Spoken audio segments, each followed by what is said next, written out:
ఇది కనీసం మనకి 30 లక్షలు 25 లక్షల నుంచి 30 లక్షలు ఉంటుంది ఆ పైన ఉన్న వాచ్. ఫిలిపిలో మోస్ట్ ఎక్స్పెన్సివ్ వాచ్ దాదాపు $1.6 మిలియన్ ఉందన్నమాట. $1.6 మిలియన్ అంటే దాదాపుగా 10 కోట్లు. దూరంగా ఎంతమంది కొన్ని వందల మంది తలకాయలు కనబడుతున్నాయి, వాళ్ళంతా ఇటు వస్తున్నారనమాట.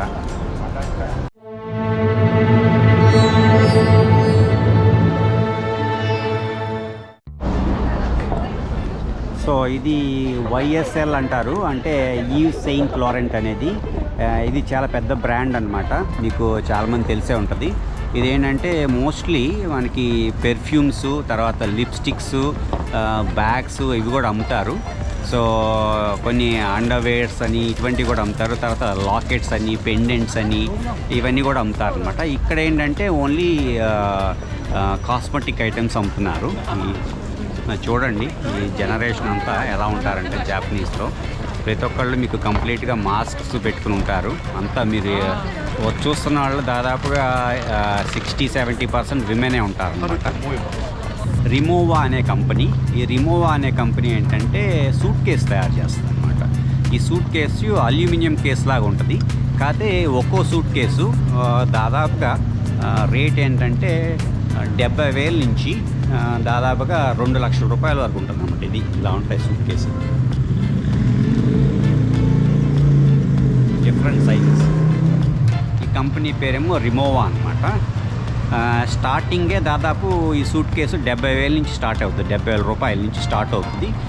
చాలా కొంచెం మంచి ఎక్స్పెన్సివ్ అయితే దాదాపు 3 లక్షల రూపాయలు, 2.5 లక్షల రూపాయల వరకు ఉంటుంది అనమాట. ఇది చాలా బ్రాండ్. తర్వాత మీకు ఈ హబ్లాట్ అని ఉంది కదా, ఇది చాలా పెద్ద వాచ్ కంపెనీ. ఇది కూడా LVMH గ్రూప్ కిందే ఉందన్నమాట. ఒక్కో వాచ్ మనకి దాదాపుగా 3 మిలియన్ యెన్. చూడండి ఎలా ఉందో, 3 మిలియన్ యెన్ అంటే 20 lakhs 25 lakhs అలా ఉంటుంది. కొంచెం పెద్ద డైల్ ఉంటుంది అన్నమాట. దీనిలో ఏంటంటే మెయిన్గా కొన్నిటిలో మీకు డైమండ్స్ అవన్నీ ఉంటాయి. దీంట్లో మెకానికల్ మూమెంట్స్ కూడా ఉంటాయన్నమాట. ఇవంతా మ్యానుఫ్యాక్చర్ చేయడం కొంచెం కష్టం, అందువలన విపరీతమైన కాస్ట్. ఇది కనీసం మనకి 30 లక్షలు 25 లక్షల నుంచి 30 లక్షలు ఉంటుంది ఆ పైన ఉన్న వాచ్. ఇది చూసారా, ఇది మీకు చుట్టుపక్కల డైమండ్స్ ఉన్నాయి. డైల్లో సైడ్ అంతా డైమండ్స్ ఉన్నాయి.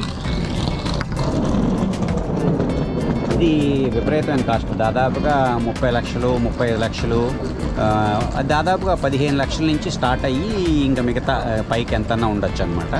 కొన్ని ఎక్స్పెన్సివ్ వాచెస్ ఏంటంటే చూడండి, ఇది వాచ్ ఏంటో టైం ఎలా చూడాలో కూడా తెలియట్లేదు, అలా ఉంది ఈ వాచ్ చూడటానికి. చూసారా, ఇది కూడా LVMH గ్రూపే అనమాట.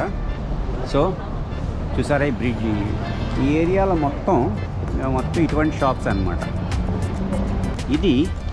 ఈ హెర్మెస్ అనేది ఏంటంటే ఇది హెర్మెస్ అనే కంపెనీ అనమాట. ఇది one of the most expensive, most famous French company. Luxury items especially ఏంటంటే వీళ్ళు బ్యాగ్స్ తయారు చేస్తారు, వాచెస్ తయారు చేస్తారు. ఏంటంటే బ్యాగ్స్ కూడా లిమిటెడ్ వెర్షన్స్ తయారు చేస్తారు అనమాట. ఈ లిమిటెడ్ వెర్షన్స్ తయారు చేయడం వలన వీటి రేట్లు బాగా ఎక్కువ. కొన్ని బ్యాగ్స్ అయితే దాదాపుగా 2 కోట్లు 2.5 కోట్లు ఆ రేంజ్లో కూడా ఉన్నాయి. తక్కువలో చీపెస్ట్ బ్యాగ్స్ అంటే దాదాపుగా ఒక 70,000 నుంచి 80,000 నుంచి స్టార్ట్ అవుతాయి. కొన్ని హై బ్రాండ్ ఉన్నాయన్నమాట. అదేంటంటే 80 లక్షలు 70 లక్షలు ఒక బ్యాగ్. నేను చెప్పేది ఒక్కో బ్యాగ్ 70 లక్షలు 80 లక్షలు, తర్వాత 2 crores 2.5 crores ఉన్నాయన్నమాట. జపాన్లో సెలబ్రిటీస్ చాలామంది ఉన్నారు.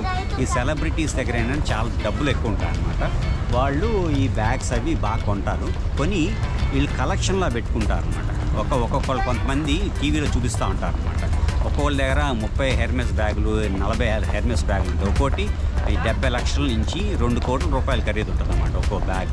ఇవేంటంటే కొనేసి కలెక్షన్లో పెట్టుకుంటారు. తర్వాత ఒక 5 ఏళ్ళ తర్వాత కానీ 10 ఏళ్ళ తర్వాత దాని వాల్యూ ఇంకా పెరుగుద్ది అనమాట. కొనేసి అలా ఉంచుతారు, వాడరు అనమాట. సో దాని వాల్యూ మళ్ళీ పెరుగుతూ ఉంటుంది, ఎందుకంటే లిమిటెడ్ వెర్షన్ లాగా అనమాట. అంటే ఒక ఆర్ట్ పీస్ లాగా ఈ బ్యాగ్స్ని కొనుక్కుంటారు అనమాట, అంత కాస్ట్ పెట్టి. ఇది చాలా ఫేమస్ బ్రాండ్ అనమాట. వీళ్ళు పెర్ఫ్యూమ్స్, బ్యాగ్స్, తర్వాత రకరకాల ఐటమ్స్ ఇవన్నీ అమ్ముతూ ఉంటారు అనమాట. వాచెస్ అమ్ముతారు.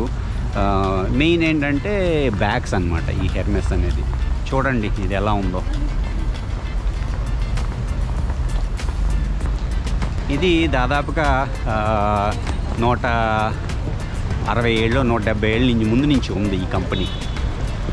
చూడండి ఇది మొత్తం 4-5 ఫ్లోర్స్ ఉంది. 4-5 ఫ్లోర్స్ మొత్తం లూయి విట్టన్ షాప్ అనమాట. చూసారా, అంతా యంగ్ పీపుల్ అంతా ఎదురు చూస్తున్నారు లోపలికి వెళ్ళటానికి. ఈ లూయి విట్టన్ అనేది కూడా ఎల్విఎంహెచ్ గ్రూపు. ఎల్విఎంహెచ్ ఏంటంటే లూయి విట్టన్ మోయట్ హ్యానెస్సే అనే గ్రూప్ అనమాట. మోయట్ అనేదేమో ఆల్కహాల్ డ్రింక్స్ తయారు చేసేది, షాంపైన్ తయారు చేసేది కంపెనీ. హెనెస్సే ఏంటంటే రకరకాల లగ్జరీ ఐటమ్స్ తయారు చేసేది. ఈ లూయి విట్టన్ ఏంటంటే బ్యాగ్స్ తయారు చేసేది అనమాట. లూయి విట్టన్ గురించి మళ్ళీ ఇంకొకసారి చెప్పాలంటే, మీకు రిపీట్ చేయాలంటే, ఇతను ఒక కార్పెంటర్ సన్ అన్నమాట. అతను ఫ్రాన్స్కి ప్యారిస్కి వెళ్ళి మామూలుగా బాక్సులు తయారు చేసేవాడు అనమాట. మనకేంటంటే మన పూర్వం ట్రంక్ పెట్లు అంటాం చూసారా, ఆ ట్రంక్ పెట్లు లాంటి మనకి పూర్వకాలం ఒక 30 ఏళ్ళ క్రితం 40 ఏళ్ళ క్రితం ట్రంక్ పెట్టులా ఉంటాయి. సో అలాంటిది వుడెన్తో తయారు చేశాడు. వుడెన్తో తయారు చేసి ఆయన సొంత డిజైన్, లూయి విట్టన్ డిజైన్ తయారు చేసి దాన్ని కవర్ చేసేవాడు అనమాట. కవర్ చేసి పెద్ద పెద్ద క్వీన్స్కి, కింగ్స్కి, తర్వాత వెల్తీ పీపుల్ ఉన్నారు కదా, ఫ్రాన్స్లో చాలా వెల్తీ పీపుల్ ఉన్నారనమాట. ఎందుకంటే ఫ్రాన్స్ ఆ టైంలో వరల్డ్ మొత్తం చాలా కంట్రీస్ని కాలనీస్లా తయారు చేసింది. ఇప్పుడు మన బ్రిటిష్ వచ్చి మన ఇండియాని ఎలా కాలనీలా తయారు చేశారో, అలాగా ఫ్రాన్స్ కూడా ఆఫ్రికాలో చాలా కంట్రీస్ని కాలనీస్గా తయారు చేసి వాళ్ళ దగ్గర నుంచి చాలా వరకు ఉన్న న్యాచురల్ ఐటమ్స్ అన్నీ తీసుకుని ఫ్రాన్స్ అన్నీ రిచ్ అయినాయి అనమాట. వెస్ట్రన్ యూరోప్ మొత్తం పోర్చుగీస్ కానీ, తర్వాత బ్రిటిష్ కానీ, తర్వాత ఫ్రెంచ్ కానీ, వీళ్ళంతా ఏంటంటే తర్వాత హాలాండ్, నెదర్లాండ్స్ అంటారు కదా, వీళ్ళంతా ప్రపంచంలో రకరకాల దేశాలు ఆక్యుపై చేసిన తర్వాత వాళ్ళ దగ్గర చాలా వెల్త్ ఉంటుంది అనమాట. వెల్త్ని ఎలా స్పెండ్ చేయాలి, ఇలా లగ్జరీ ఐటమ్స్ కానీ, పెర్ఫ్యూమ్స్ అని, తర్వాత వాచెస్ అని, తర్వాత డ్రెస్సెస్ అని, ఇవన్నీ తయారు చేసేది. అప్పుడు ఈ లూయి విట్టన్ అనేది చాలా ఫేమస్ అయింది అనమాట. ఒకళ్ళ తర్వాత ఒకరికి బాగా అలవాటయ్యి వాళ్ళు ఒకళ్ళ నుంచి ఒకళ్ళు పరిచయం అయ్యి తర్వాత ఈ లూయి విట్టన్ అనేది చాలా ఫేమస్ అయింది. జపాన్లో కూడా చాలా ఫేమస్. అంటే జపాన్లో అందరి దగ్గర డబ్బులు ఉన్నా లేకపోయినా కానీ ఏం చేస్తారంటే చిన్న చిన్న అమ్మాయిలు వాళ్ళంతా ఉంటారు కదా, వాళ్ళు పార్ట్ టైం జాబ్స్ చేస్తారు. పార్ట్ టైం జాబ్ చేసి 2 నెలలు 3 నెలలు కష్టపడి పనిచేసి ఒక బ్యాగ్ కొనుక్కుంటారు. నా దగ్గర కూడా లూయిస్ విట్టన్ అని. వీళ్ళు చెప్పేది ఏంటంటే ఇక్కడ దాదాపు జపాన్లో యంగ్ పాపులేషన్లో ఒక 60% మంది దగ్గర లూయి విట్టన్ బ్యాగ్స్ ఉంటాయన్నమాట. ఆల్మోస్ట్ సిమిలర్గా ఉంటాయి బ్యాగ్స్. సో ఇలాంటి బ్యాగ్స్ ఉంటాయి. సో ఇది చాలా పాపులర్. సో ఇది చూడండి ఎలా వెయిట్ చేస్తున్నారన్నమాట ఈ బ్యాగ్స్ అది కొనడానికి. చూసారా షాపు ఎంత లగ్జూరియస్గా, చూడటానికి ఎలా ఉందో బ్యూటిఫుల్గా. సో మీకు లగ్జరీ ఐటమ్స్ ఏంటంటే మనకున్న నెట్వర్క్లో 1 or 2% కన్నా ఎక్కువ పెట్టకూడదు. సో 100 రూపాయలు మనకు ఆస్తుంటే ₹1 కానీ ₹2 పెట్టి లగ్జరీ ఐటమ్స్ కొనుక్కోవచ్చు. అది దాటి పెట్టాడంటే షో ఆఫ్ చేస్తున్నారని అర్థం. దానివల్ల ఏంటంటే నష్టం అన్నమాట. సో అలాగా నెక్స్ట్ ఏంటంటే మనకి బర్బరీ అని బ్రిటిష్ కంపెనీ ఉందన్నమాట. ఈ బర్బరీ ఏంటంటే బ్యాగ్స్ వాటికి చాలా ఫేమస్. పర్సులు ఉంటాయి కదా, పాకెట్ పర్సులు ఉంటాయి, వీటికి కూడా చాలా ఫేమస్ అన్నమాట. ఇది ఎల్విఎంహెచ్ గ్రూప్ అయితే కాదు, ఇది వేరే గ్రూప్ అన్నమాట. బర్బరీ అంటారు. ఇది చెక్స్ లాగా ఉంటాయన్నమాట. షర్ట్ మొత్తం బ్రౌన్ చెక్స్ లాగా ఉంటాయి బ్యాగ్స్ మీద. ఆ చెక్ అనేది దీని బ్రాండ్ అన్నమాట. మీకు చూపిస్తాను. అన్నిటి మీద సేమ్ చెక్ లాగా ఉంటుంది. చూసారా ఈ చెక్స్ ఉన్నాయి, చూసారా ఈ చెక్ లాగా. ఇది ఈ బర్బరీ అనేది అన్నమాట. మెయిన్ ఏంటంటే జపాన్లో వెల్త్ అనేది 1980s బాగా వెల్తీగా తయారైందనమాట. ఎందుకంటే ఆ టైంలో ప్రపంచంలో అంత ఫాస్ట్గా డెవలప్ అయ్యే దేశాలు లేవు. ఆ తర్వాతే మన ఏషియన్ టైగర్స్ అంటారు. అంటే థాయిలాండ్ అని, ఇండోనేషియా, థాయిలాండ్ అని, సింగపూర్ అని, ఇవన్నీ మలేషియా అని తయారైనాయి. ఆ ముందు ఏంటంటే పవర్ అంతా ఏషియాలో జపాన్ ఉండేదన్నమాట. థర్డ్ ఇప్పుడు కూడా వరల్డ్లో థర్డ్ బిగ్గెస్ట్ ఎకానమీ జపాన్. కొన్ని ఏళ్ళ ముందు వరకు, ఒక 5 ఏళ్ళ ముందు వరకు నెంబర్ 2 ఉండేది. ఇది ఇప్పుడు నెంబర్ 3 అయ్యిందనమాట. నెంబర్ 2కేమో చైనా వచ్చింది. సో ఇప్పుడు దీని వెనకాల ఉంది ఏంటంటే మన దగ్గర ఉంది ట్యాగ్ ఫియర్ అని. ఇది కూడా స్విస్ వాచ్ అనమాట. ట్యాగ్ ఫియర్ ఇది మనకి ఇండియాలో నేను అనుకోవటం షారూఖ్ ఖాన్ అనుకుంటా దీనికి బ్రాండ్ అంబాసిడరు. చూడండి, ట్యాగ్ ఫియర్ అంటే నాకు గుర్తుకొచ్చింది. నేను కూడా ఒక 25 years back tag fear watch కొన్నాను. నేను అప్పుడు కొన్నప్పుడు దాదాపు 1.5-2 లక్షలు అయ్యింది నాకు వాచ్. దాదాపు 25 years నుంచి ఆ వాచ్ వాడుతూనే ఉన్నాను. చాలా బాగా పనిచేస్తుంది.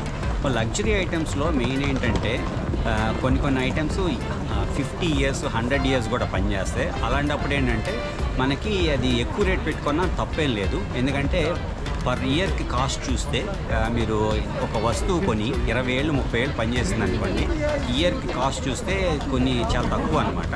సో ఇప్పుడు నా దగ్గర ఉన్న ఈ ట్యాగ్ ఫియర్ వాచ్ దాదాపుగా 1.5 lakhs అంత పెట్టుకున్నాను 25 ఏళ్ళ క్రితం. అయితే ఇప్పుడు కూడా పనిచేస్తుంది. సో 25 ఏళ్ళు పనిచేస్తుంది. అలాగా మీకు వాచెస్లో ఏంటంటే మెయిన్ వరల్డ్ వైడ్ ఫేమస్ ఏంటంటే రోలెక్స్ చాలా ఫేమస్. రోలెక్స్లో కొన్ని వాచ్లు ఏంటంటే దాదాపుగా 7 lakhs నుంచి రెడీగా అవైలబిలిటీ ఉంది. 7 lakhs నుంచి దాదాపుగా మనకి 80 లక్షల నుంచి 1 crore 1.5 crore వరకు ఉన్నాయి. రోలెక్స్ కన్నా చాలా ఫేమస్ అంటే వాటి పాటెక్ ఫిలిపి అని ఒక కంపెనీ ఉందన్నమాట. ఈ పాటెక్ ఫిలిపి అని వాచెస్ చూడటానికి చాలా సింపుల్గా ఉంటాయి, చాలా లిమిటెడ్ ఎడిషన్ అనమాట. కానీ హెవీ డిమాండ్, ఈ పాటెక్ ఫిలిపికి హెవీ డిమాండ్ ఉంది మార్కెట్లో. సో ఈ పాటెక్ ఫిలిపి ఏంటంటే జనరేషన్స్ వాడతారు. ఇప్పుడు నేను కొన్నా అనుకోండి, నా పిల్లలకి, ఆ పిల్లలకి ఇలా వాడచ్చు అనమాట ఈ పాటెక్ ఫిలిపి. దీనిలో ఏంటంటే మెకానికల్ మూమెంట్ అని ఉంటుంది అనమాట. ఆ మెకానికల్ మూమెంట్ తయారు చేయడం చాలా కష్టం అనమాట. చెయ్యి ఎప్పుడు ఇలాగ ఆడిస్తే అది పనిచేస్తుంది, ఎక్కడైనా పెట్టేస్తే పనిచేయదు. దానికి ఏం చేయాలంటే ఒక బాక్స్ ఉంటుంది అనమాట. ఆ బాక్స్లో వాచ్ పెట్టి ఆ బాక్స్ లోపల ఇలా తిరుగుతూ ఉంటుంది అనమాట. తిప్పుతూ ఉంటే మెకానికల్ మూమెంట్ ఆటోమేటిక్గా స్ప్రింగ్ లోపల టర్న్ అవుతుంది, అప్పుడు అది పనిచేస్తుంది. సో ఈ పాటెక్ ఫిలిపి అనేది, పాటెక్ ఫిలిపిలో మోస్ట్ ఎక్స్పెన్సివ్ వాచ్ దాదాపు $1.6 million ఉందన్నమాట. $1.6 million అంటే దాదాపుగా 10 కోట్లు 10 crores అనమాట ఒక వాచ్ పాటెక్ ఫిలిపిలో. సో చాలా మోడల్స్ ఉన్నాయి. ఈ కలెక్షన్ ఐటమ్స్ అంటారు అనమాట. రోజు పెట్టుకు తిరగడానికి కాదు, కొనుక్కొని ఉంచితే మళ్ళీ దాన్ని ఎక్కువ పెట్టుకునే వాళ్ళు కూడా ఉంటారు అనమాట. అందుకని కలెక్షన్ ఐటమ్స్ కానీ ఈ పాటెక్ ఫిలిపి కానీ, ట్యాగ్ ఫియర్ అంత గొప్ప కాదు కానీ, తర్వాత మనకి గెరాల్డ్ అండ్ పెరిగెట్స్ అని కానీ, తర్వాత విన్స్టన్ అని వాచెస్ ఉన్నాయి అవి కానీ, ఇలా రకరకాల వాచెస్ ఉన్నాయి. చూద్దాం ముందుగా.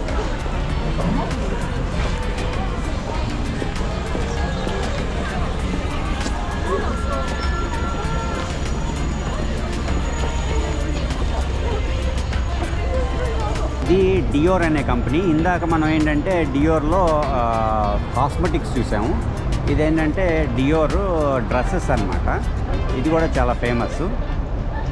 చూడండి, చాలామంది అమ్మాయిలంతా వెయిట్ చేస్తున్నారు లోపలికి ఎంటర్ అవడానికి. తర్వాత డియోర్ తర్వాత షానెల్, ఇది కూడా ఫ్రెంచ్ కంపెనీ. ఈ షానెల్ మనకి ఏంటంటే డ్రెస్సెస్ ఉంటాయి, తర్వాత పెర్ఫ్యూమ్స్ ఉంటాయి. సో రకరకాల ఐటమ్స్ ఉంటాయి, యాక్సెసరీస్ ఇవన్నీ ఉంటాయి. ఈ షానెల్, ఈ కెంజో అని పైన కెంజో అని ఉంది చూస్తారా, అది కూడా LVMH గ్రూపే. ఈ కెంజో అనేది కూడా పేరు చూడటానికేమో జాపనీస్ నేమ్ లాగా ఉంటుంది, కానీ అది జాపనీస్ నేమ్ ఏం కాదు. ఈ షానెల్ ఏంటంటే మీకు గాగుల్స్ ఉంటాయి కదా, మన గ్లాసెస్ అవి, తర్వాత బ్యాగ్స్, పెర్ఫ్యూమ్స్.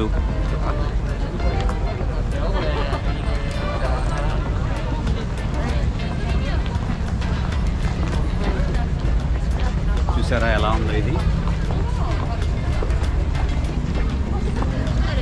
ఇది కూడా చాలా పెద్ద ఫేమస్ బ్రాండ్.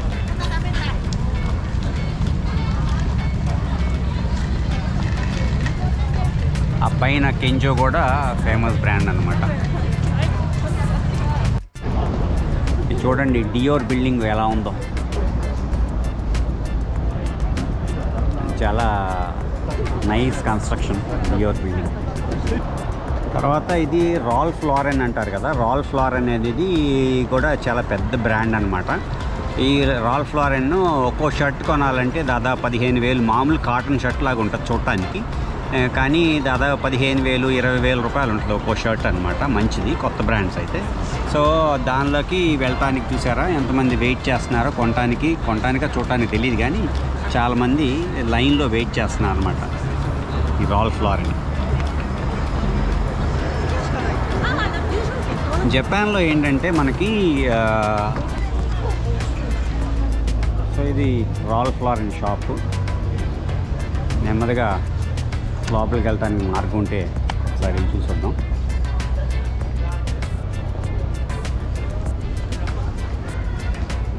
చూసారా బిల్డింగ్ ఎలా ఉందో. వీళ్ళంతా లోపలికి వెళ్ళటానికి చూస్తున్నారు అన్నమాట. రెస్టారెంట్స్.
ఇది రాల్ఫ్ లారెన్.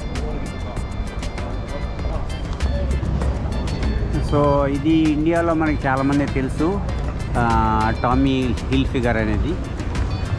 చూడండి ఈ షాప్ ఎలా ఉందో.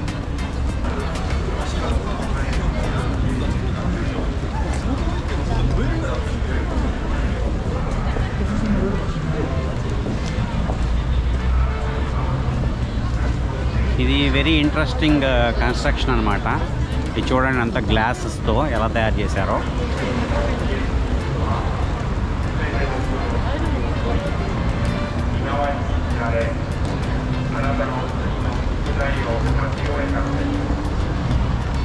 అంతా షాపింగ్, ఇదంతా షాపింగ్ ఏరియా.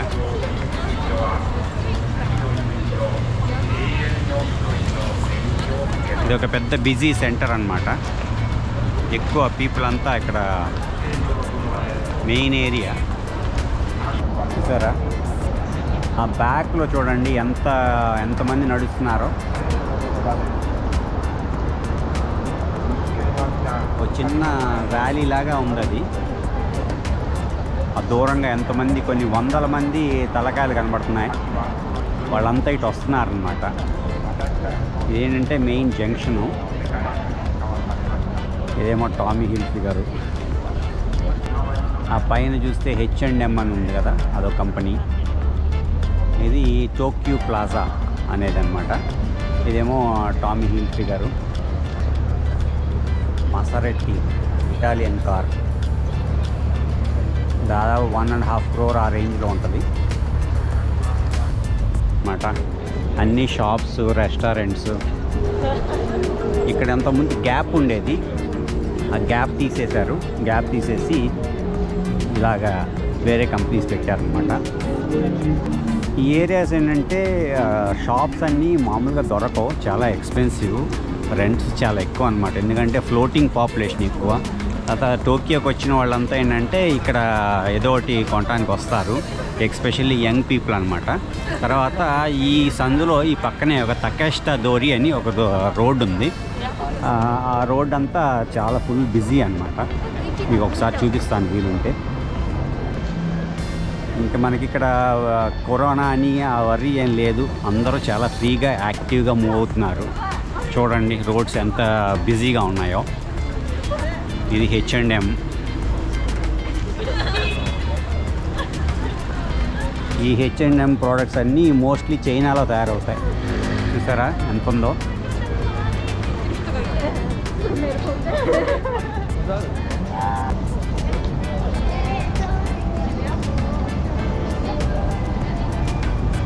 ఇది శాంసంగ్ గెలాక్సీ షోరూమ్.